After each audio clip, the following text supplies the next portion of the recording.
মন্ত্রণালয়ে গেলাম, আমার 3-4 দিন গেছে, আমাদের কোনো ফয়সালা দিচ্ছে না।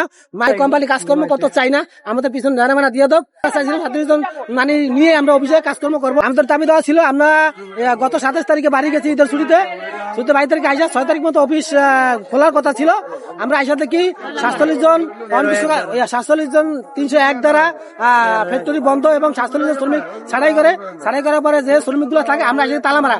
যদি তালা খোলাও থাকতো, তালা মারা বাকি শ্রমিক গুলা ছিলাম ওগুলো আমরা ঢুকতে পারতাম। এদিকে তালা মারা এবং অদৃশ্য তালার জন্য বন্ধ। 37 জন আমরা চাইছিলাম 37 জন মানে নিয়ে আমরা অফিসে কাজকর্ম করবো। 37 জন আমরা যখন শ্রমিক ফেডারেশনে গেলাম বা মন্ত্রণালয়ে গেলাম, আমার 3-4 দিন গেছে, আমাদের কোনো ফয়সালা দিচ্ছে না। মালিক এরা নিতে পারতেছে না, আমাদের সামনে মালিক তারাও নিতে পারতেছে না ওই জায়গাটায়, আর মালিক কোনো ফয়সালাও দিতে পারতেছে না। পুলিশের লক্ষ লক্ষ টাকা দিয়া এরা আমাদেরকে হয়রানি করতেছে, আমাদেরকে অফিসে ঢুকতে পারতেছে না। মালিক আমাদের কাছে ভালো মতো সমঝোতা আসতেছে না, ভালো কথা জিজ্ঞেস করতেছে না ভালো মতো। আমাদের মে মাসের বেতন এবং জুন মাসের বেতন এই অবস্থা। আর গত বৃহস্পতিবার দিন রাত্রে আমাদের মালিক পক্ষ ফেডারেশনে মানে নিতে পারে নাই, ভিডিও কনফারেন্সের মাধ্যমে কথা বলছে। সেও অসুস্থ নাকি কলেরা না গুরু বসন্ত ধরছে।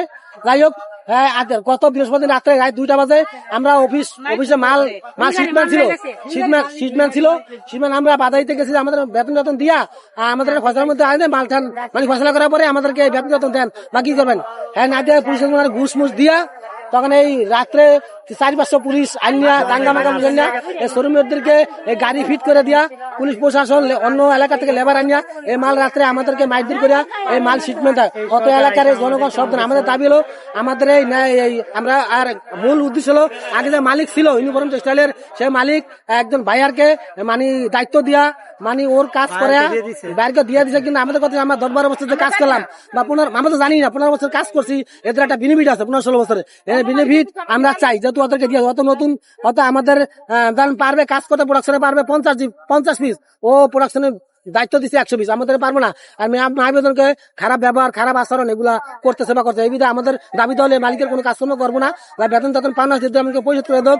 প্লাস আমরা যা দানাবানা আমাদের দানাবানা বা 12-14 বছর কাজকর্ম করছি, আমাদের এখন আমাদের চলাফেরা কত কষ্ট, মা বোন ছেলে মেয়ে আছে, খাওয়া দাওয়া আছে, আমাদের বাসা ভাড়া আছে। হ্যাঁ, এটা আমাদের কত হলো, আমরা কোম্পানি কাজকর্ম করতে চাই না, আমাদের পিছনে দানাবানা দিয়ে দাও।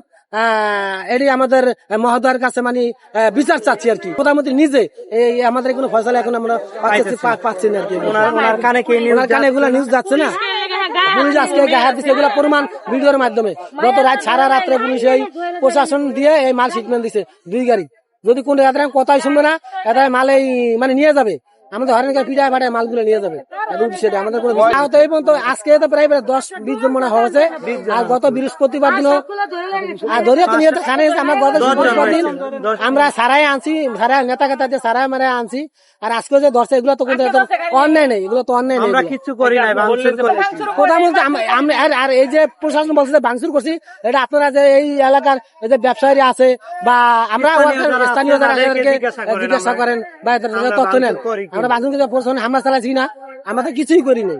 এদের যেখানে দোকান বা পুরো আশেপাশে যারা আছে শ্রমিক ছাড়া এদেরকে জিজ্ঞেস করেন, এরা আমাদেরকে হরেন পিড়ায় বাড়ায় মাল শিটমেন্ট দিয়ে লাগবো। আমাদের এখন আমাদের জানামানা দিয়ে দাও, আমরা এই ইউনিফর্ম টেক্সটাইল সকল কোনো কর্মচারী আমরা কাজ করতে ইচ্ছুক না। আমাদের পিছনে বেনিফিট আছে 12-15 বছরের জানামানা, সেগুলো আমরা দিয়ে দাও। সেটা গুলো দেখেন তার জন্য তো আমরা অনেক জনগণ মানুষের প্রতি তার কানে যায় না, যাচ্ছে না, এই যে আমাদের কথা।